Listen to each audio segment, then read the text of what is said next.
friends, and welcome to Truth with Ruth, a witty, warm, and real podcast about anything and everything health and fitness. I'm your host, Ruth Edwards, and I'm joined by co-host Evan Edwards. And on today's episode, we will talk about basic health habits or tools that are helpful or foundational for anyone and everyone, no matter their age. But I don't know about you. I don't know about you, Evan, but for my social media feeds, TikTok, Instagram, Facebook, and I try not to spend a lot of time on any of them. Even magazines that I've picked up from the health store, they all contain, or what I see and hear is tips and tricks, hacks, you might call them, for being fitter or younger or healthier or lighter or brighter or bigger lips or, pick something and there's a hack for getting there. And so I asked Evan earlier, what do you see? What'd you say? Nothing, or not nothing, but nothing, no tips and tricks for getting, I guess in regards to like my body or my fitness, Mm-hmm.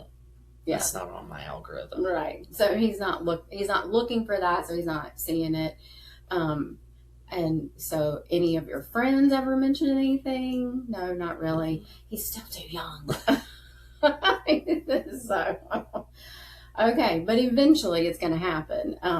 And the listeners know this. So the fountain of youth, that's what came to my mind. The fountain of youth, right, has been the object of people's attention for as long as we have documented human history for. I remember reading books when I was your age or even younger, and I don't remember who first wrote about it, but I know there were some really old documents that fountain of youth has been, there's myths and there's legends, and it's been chased.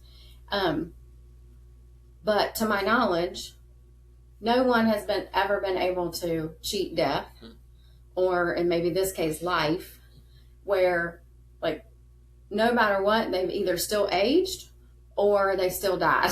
So, am I correct in thinking that? Right. All right. So, but yet it's still an object of fascination. So it's 2026 and looking younger and brighter, tighter, toner, maybe being able to leap tall buildings. It's still a topic that you'll find in any and every health, wellness, fitness venue. Mm-hmm. Even the healthiest of health magazines from the health food store, it's in there too. I just read an article about younger, brighter skin and how to achieve it more naturally. So it's still okay. But anyway, here's what I want to talk about today, because before you try any of those health hacks or fitness hacks or anything health, wellness, fitness hack, it might behoove you to first master what I call the foundational habits, just health, wellness habits. Then, if you still aren't where you want to be, whatever your goal, then you might add on a hack, tweak it a little bit and see if you can amplify it or magnify it to really reach that goal. Maybe, or maybe you need to see a professional for help. I don't know. So what are the foundational health habits? What are they? Okay. Well, there's not many. It's just really a handful. I'm going to keep it to a handful. I think one of the most important ones is sleep. So we're talking 7 to 9 hours of quality sleep. And quality is subjective, right? There are sleep tests, right? Science has progressed in that way where they can actually test your sleep and see your actual patterns. But 7 to 9 hours of quality sleep. So there are some, I don't want to call them tricks, but tips to helping people achieve that. So one of the simplest ones and easiest ones, well, sometimes it's easy, sometimes it's not, is to go to bed at the same time every night or right around the same time. So, and then get up at the same time. So since a lot of people work, you know, a full-time job, then that should be fairly easy. Mm-hmm. Now, if you have kids, if you have dogs, pets, you work a different shift, then all those things can be kind of thrown into the mix. But go to bed at the same time every night. Try to get up at the same time every morning. Now, I'm terrible at getting up at the same time every morning. I'm better at it now than I was, but I would prefer to not get up at 6 a.m. And so if I can sleep longer, I will. But anyway, so my current sweet spot is 10 to 6. And that's actually a fairly well-documented sweet spot. Like, the earlier you go to bed, like before 11, I think it is, the more quality sleep you get at the beginning. And that's really interesting to me. Like, why is that? But anyway, so I think of circadian rhythm. Like, what is nature doing? Well, as dusk comes and it gets dark, nature generally is going to sleep. And then at sunrise, nature is waking up. So our bodies were designed to go with that pattern. So getting in that same pattern as much as is possible. Again, different life circumstances can impact that, but so that's a major one. Now, so bedtime, wake up time, a cool bedroom or a cool house. Again, that's going to be relative. What I think is cool is not what your dad thinks is cool. We're now within about a degree of each other, so we're better now than we were. But cool. You might need room darkening things, tools. You might need to block out light. Might need to block out sound.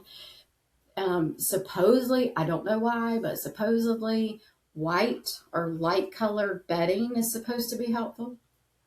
I don't know why. Is that the temperature? I have no idea.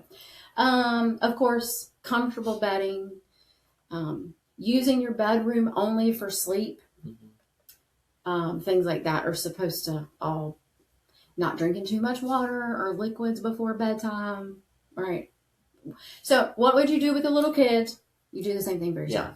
Yeah. Okay. So sleep. All right. Sunlight. So we need sun exposure to make vitamin D, and vitamin D is very, very important for our immune system. So a lot of people should know this by now. So you've got to have sunlight. Back in the, I don't know, let's say 1800s. Okay. There were incidences of what was called scurvy. Okay. Scurvy does still exist. It's not near as common now, but it's sunlight and I think it's vitamin C. So some fresh fruit. Okay. So, like, to torture prisoners of war or to get information out of them, what do? Put them in a dungeon. Yeah, like a deep, dark cell or hole, and they don't give them sunlight. It drives people crazy. So sunlight is important. Now, I'm not talking about, you don't have to go get burnt. You don't have to even get a tan. But like, go outside and get some sunlight on your eyes, especially first thing in the morning. And again, what's that do? That sets your circadian rhythm, which is that rhythm with nature, to be more awake and alive during the day and more relaxed and calm and sleeping at night. So sunlight, being outside, I think that's a basic health habit. And you can combine a lot of these. A lot of these carry double, triple impact. So being out in the sunlight, especially first thing in the morning, is going to probably help you sleep better. Then also being outside again at dusk so that your eyes can see the sunset and experience the light. Because, okay, we have chickens, right? What do? So currently we're going into summer. So currently at the time of this recording, it's we're going into the summer solstice. We're headed that way. So it gets dusk about 8. It's heading that way between 8:15 8:30. And what do the chickens do? They put themselves to bed. They do. Well, I mean, they put it no matter what time of year when it gets dark. They put themselves so to the coop. Right. So they go by light. They're not going by time. They're going by light. And then same thing in the mornings. You can hear them down there as soon as the sun is rising. So they're not going by time. They're going by light. And then same thing. We have a dog. Same thing. He's going by light. He doesn't know that it's 6 o'clock and it's time to eat. It's not the clock. It's the light. And then he's hungry. It's light. So we are also mammals. So, okay. Sunlight. All right. Hydration. I would like to do a separate episode on this. Water, hydration. We've already done the electrolyte episode, but it's just specifically hydration. But for now, just to address hydration. If you're not getting enough water, if you're not hydrated, a lot of other things are going to suffer. But I shouldn't chug a whole bunch of water before bed. No, because then you'll be up peeing all night. So you need to start earlier in the day. I naturally, without even think about it, am less thirsty at night. So let's say it's 8:30, 9 o'clock. We're going to watch one TV show before we go to bed. Then I'm not thirsty during that time. I'm not. Whereas all day long I have been. So for me, it's natural, but maybe for some people it's not. So water. Hydration. Water is ideal. In the electrolyte episode we talked about age 30 or so, you start to naturally not hold on to your minerals. And so that's why supplementing with electrolytes is helpful. And I don't mean buying them. I mean, you can easily do it on your own. But just as a recap, salt, magnesium, potassium.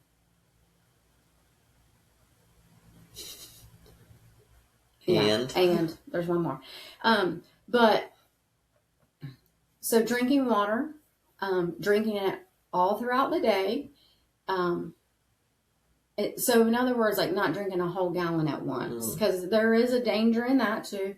So, but it is, especially if you exercise, and you should be exercising, we'll get to that, then you need to be hydrating. And like I said, everything else in your body will work better if you're hydrated. Your joints will feel better if you're hydrated. Your brain will work better if you're hydrated. You probably won't have a headache. Like, just hydration is really, really important. So get your water. That's a great, like if you're not doing any of these, then where do you start? Pick one. Water is a great one to start with because there's so many ways you can track it in an app. You can use a rubber band on your water bottle. I mean, now they make the gigantic water bottles that is everybody's emotional support jug. So there's a lot. It's so easy to do it now, especially when I was your age. If we were carrying around anything, we're carrying around jugs of stuff we made in the bathroom in the college dorm, and it was not hydrating. So, anyway, all right. So we've got sleep, getting outside, sunlight, water, or hydration. Then your diet. Okay. Whole foods as much as possible. So fruits, vegetables, let's say vegetables first, fruits second. And then if you're going to eat meat, and it's fine if you do, but where's it coming from? Source. And then same thing for the fruits and vegetables, source. Where are they coming from? Who grew them? How were they grown? And maybe that might feel overwhelming, so maybe you just pick one thing. So pick one meal. Focus on one meal and get the hang of that and eating that, being healthy in the way that is, and then maybe you add another one on. Or maybe it's just one vegetable that you want to focus on. Where do you get it from? That's a healthier source. It's a cleaner source. So We've had the episode on eating clean, so you could go reference that if you want more information. But sourcing foods, eating whole foods, avoiding processed foods, and it's like I've told my medical provider, 75 to 80% of what I put in my mouth, I make myself. Now, am I perfect? No. Are there days that it's better than others? Yep. Are there weeks where I do better than others? Months? But overall, generally, if you were to track it, it would be probably 75 to 80% because we don't eat out very often. And I make most everything myself. And so 75 to 80% what goes in my mouth, I know what's in it. It's not processed, doesn't have a lot of crap in it. So, so it doesn't mean it's perfect, and it doesn't have to be all the time. But anyway, so that's a big one to tackle. But if you're doing that most of the time, then you should be getting the results and feeling pretty good. Okay, exercise. So we have lots of episodes on this one. We just put out, or don't know when this episode is going to come out in the sequence of things, but we just posted strength training. Right. So we've done like exercise in general. We've done cardio. We've talked about Pilates. We've talked about weighted vest. We've talked about strength training. And so we've talked about like a weekly regimen. And so this one, definitely my forte. Okay. But at the very least, strength training 2 to 3 times a week, cardio most every day. And I don't mean going out and running a marathon, dripping sweat, 5 miles. I mean 30 minutes. It can be walking the neighborhood, walking your dog, but getting those, whether it's steps, but getting in some cardiovascular exercise most every day, and your strength training 2 to 3 times a week. That's the basic. Yeah. Then you master that, you can add on, switch it up, try some other things, but that would be basic. So go reference, put in the search bar any of my exercise episodes for more information on that. All right. So then the rest of these that I'm going to mention, I still consider them healthy habits. I do think they're foundational. Again, if you reference our, I think it's our second episode, whole health, because you're a connected being. It all works together. Then I do think these are important. And so that's stress management. And because we can't avoid all stress. And there are good things that happen, and there's choices we make that, like, we decide we're going to move, or we're going to decide to take a different job, and because we want to, but because it's a change, it's stress. Or I'm like, I think I've decided I don't like the word stressful. What are you going to substitute it with? I don't know. And stressed out's not good either, because that sounds like you're freaking out. So anyway, I want to change my language around that. I'm not sure what to. Anyway, sidebar. But stress management. So what tools do you have in your toolbox to help you manage stress? What do you have? What are yours? I know mine. What are yours? Wow. Okay. Off like the top of my head, I don't know what you were going to ask. Well, I was going to say, you can think about it while I tell mine. Okay. Everybody's are a little different. Mine, I love to read. I especially like to read historical fiction. And no, that's not a oxymoron. Opposites. Historical fiction. One time somebody said that to me. Aren't they opposites? No, it's fiction in a historical setting. And sometimes there are inspired by true events or historical events. But anyway, that's my favorite. I use exercise as a stress management tool. So walking, swimming, Pilates, very much are stress management tools for me. And I would say My newest, most favorite is just being outside with the chickens. They make me laugh. I talk to them. I'm like, line up, girls. I need to check your butts. Come on, girls. It's time to go get in the bed. And, or come on, I've got treats. Come get them. You know, like I talk to them. And every time they come waddling over, I laugh. So, spending time with friends, in that relaxed atmosphere where we just hang out and we're just talking and connecting. So I would say those are mine currently, my stress management tools. Mine, not or drawing or painting for not. I mean, drawing and painting in general is relaxing, but when it's, I mean, I do a lot of portraits for clients, but when it's, I just did one the other day that wasn't for anybody, and that felt different, I guess you could say. Because, not that I'm worried that, well, I mean, I guess I am a little bit, but like, there's not I'm not like high stress, but not like, there's no stress of like having to like impressing a client or making sure that everything's right with the client. So painting or drawing when there's no pressure behind it. And then I've been reading. Usually I read with a friend, or like we have a book club. So reading, that's been fun. I usually read before bed, but reading, and if I'm not painting or drawing, but still being creative, maybe like a craft. I enjoy doing a craft, like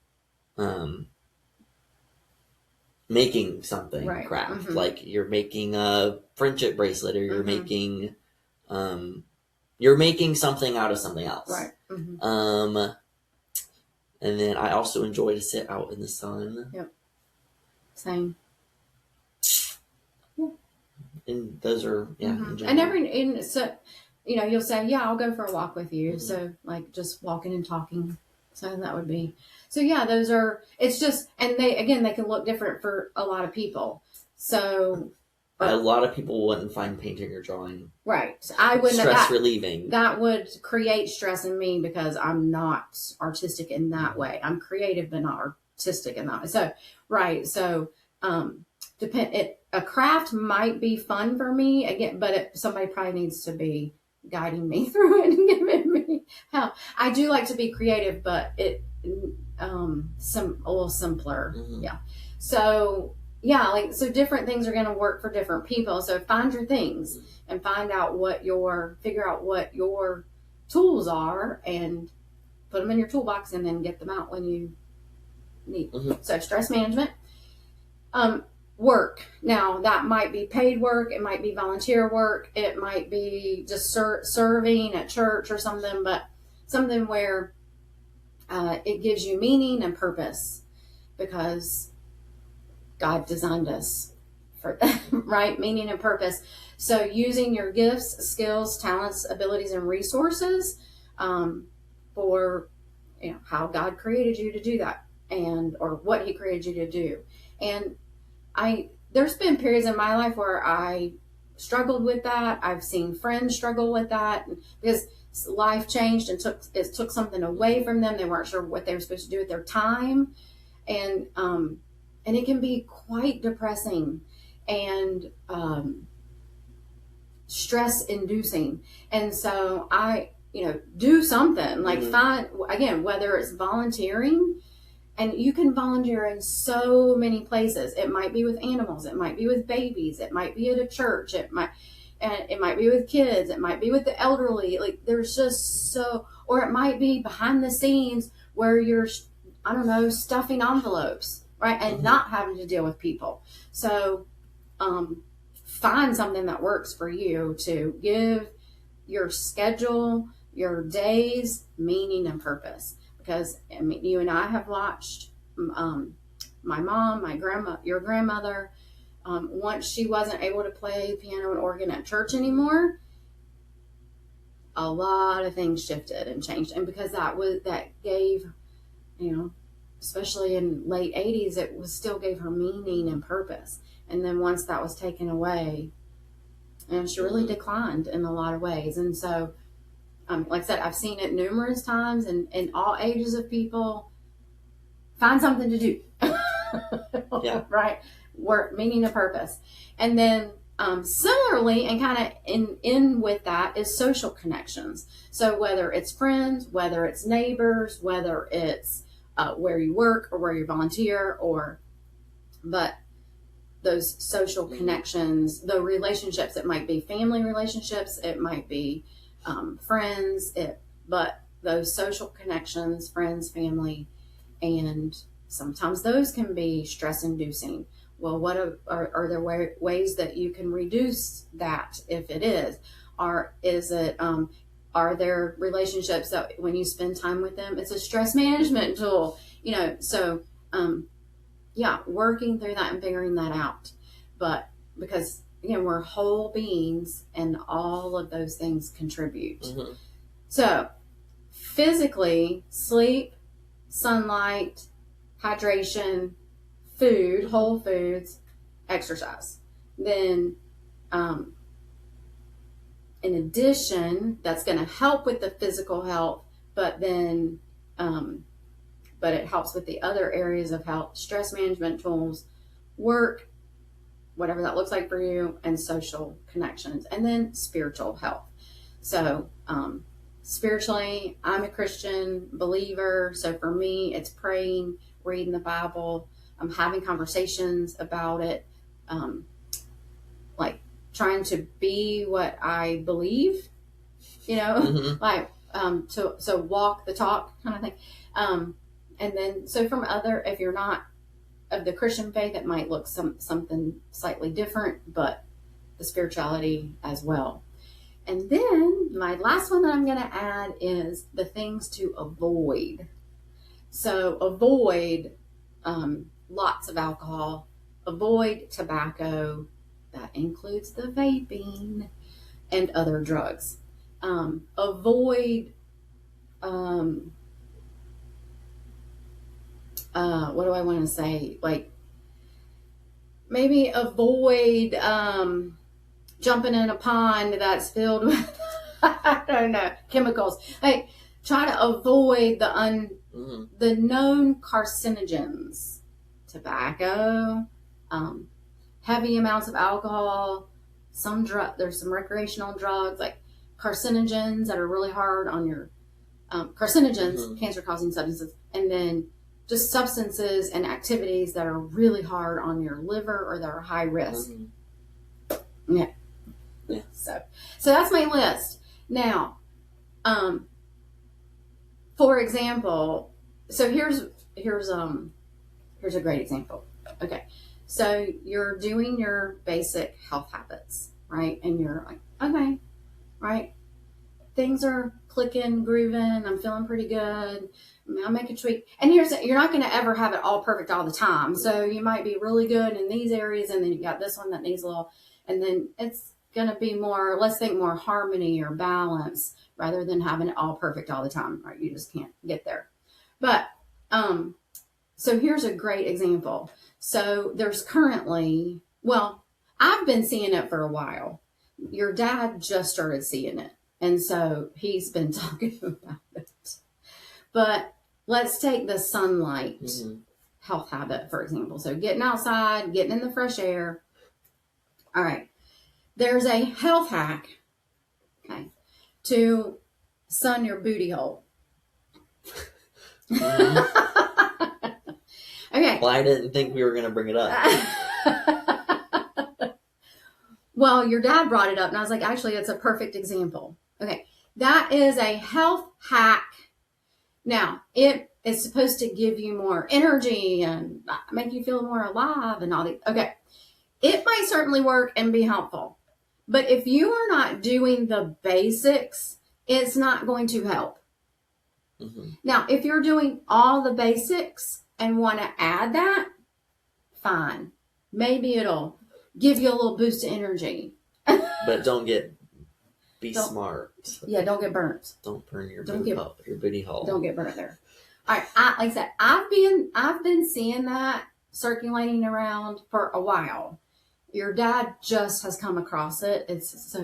He's currently on that tangent or whatever, and so it's just funny. But that's a great example. Another example would be cold water plunges or ice baths.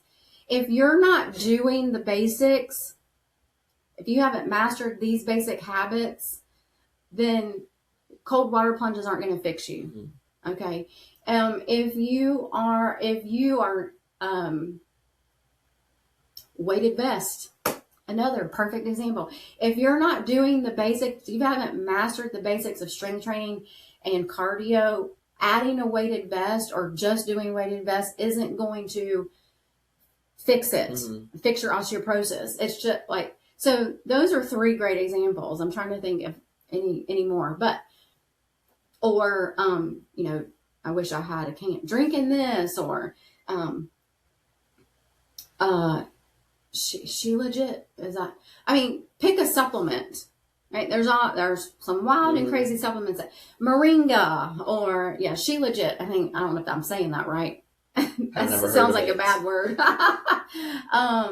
Like there's just all that, like wild and crazy CBD. Pick a supplement.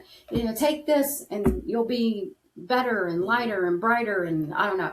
And it's like, no, if you're not doing the basics, if you haven't mastered those, then no, that supplement's not going to fix it.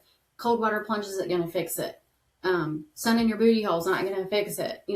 Then it's just not. You've got to master the basics. And that's where just recently with me, and then we'll wrap it up, is just recently I changed medical practitioners a few months ago, and we've been in, my diet, my lifestyle, I'm not saying I'm perfect, but I work really hard to stay a master of the basic health habits, and I'm still having some issues. And so, then she had an idea of what to look for in some labs. And sure enough, we found one thing and we're on the hunt for a second. And so, it's nothing terrible. 90% of the world's population is positive for it. It's Epstein-Barr virus, also not known as mono. It's the virus that causes mono. And so, I was infected sometime in the past, and we think it got reactivated. And maybe that's one reason why I battle fatigue. And so, anyway, but if I wasn't doing the basics and staying pretty well on top of those, then I wouldn't even feel right asking for us to be looking. Like, I know there's something. And so, anyway, like master the basics before you, there's so many people are selling things, whether red light lasers, laser therapy, sculpting tools, vibration plates, wrap this thing around you and you'll sweat more. This is not new. This has been going on for centuries. So, but if you're not doing the basics, those tricks, tips, tools, and hacks aren't going to fix anything. Yeah.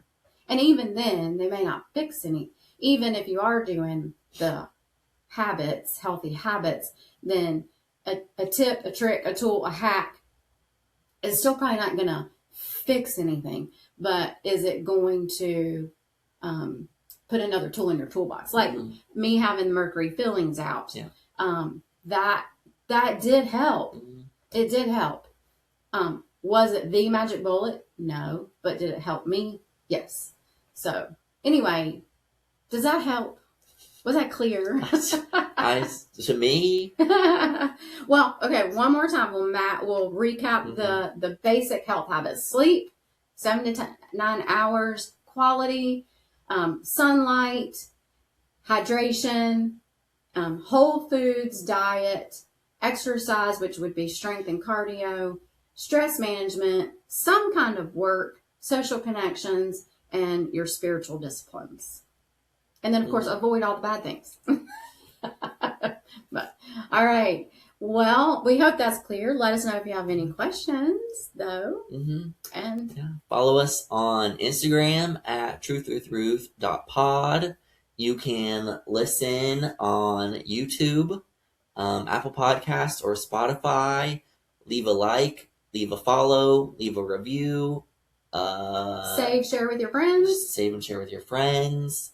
If there's a topic you'd like for me to cover, let me know. Yes.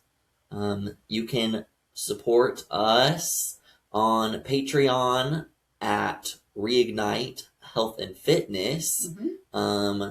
There's a couple workout videos there. Mm-hmm. Some free resources too. Some free little things we put in there that correspond with the episodes that we've put out. Mm-hmm. Yeah. So, all right. We appreciate you joining us. And until next time, you're going to fight for your health.